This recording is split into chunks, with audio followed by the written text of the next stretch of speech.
ಹರೇ ಕೃಷ್ಣ. ಧರ್ಮ ಹಾಗಂದ್ರೆ ಏನು?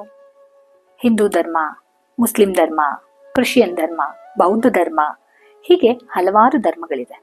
ಆದರೆ ಇದ್ಯಾವುದು ಧರ್ಮಗಳಲ್ಲ, ಇದೆಲ್ಲ ಪಂಥಗಳು. ಧರ್ಮ ಒಂದೇ ಇರೋದು, ಅದು ಸನಾತನ ಧರ್ಮ. ಸನಾತನ ಅಂದರೆ ಬಹಳ ಹಳೆಯದಾದುದು, ಬಹಳ ಹಿಂದಿನಿಂದ ಬಂದಿರುವಂಥದ್ದು, ಅದು ಸನಾತನ ಧರ್ಮ. ಧರ್ಮ ಅಂದರೆ ಏನು? ಧರ್ಮ ಅಂದರೆ ಯಾವುದು ಸರಿ ಅದು ಧರ್ಮ, ಯಾವುದು ತಪ್ಪು ಅದು ಅಧರ್ಮ. ಹಾಗಾದರೆ ಸರಿ ತಪ್ಪು ಯಾವುದು? ಒಂದು ಸರಿ ಇನ್ನೊಂದು ಕಡೆ ತಪ್ಪಾಗತ್ತೆ, ಒಂದು ತಪ್ಪು ಇನ್ನೊಂದು ಕಡೆ ಸರಿಯಾಗತ್ತೆ.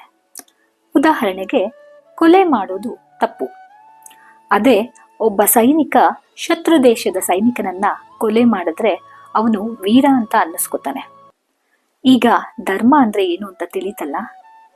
ಮುಂದೆ ಇದರ ಬಗ್ಗೆ ಇನ್ನೂ ಹೆಚ್ಚು ವಿಶ್ಲೇಷಣೆ ಮಾಡೋಣ. ಏನಂತೀರಾ?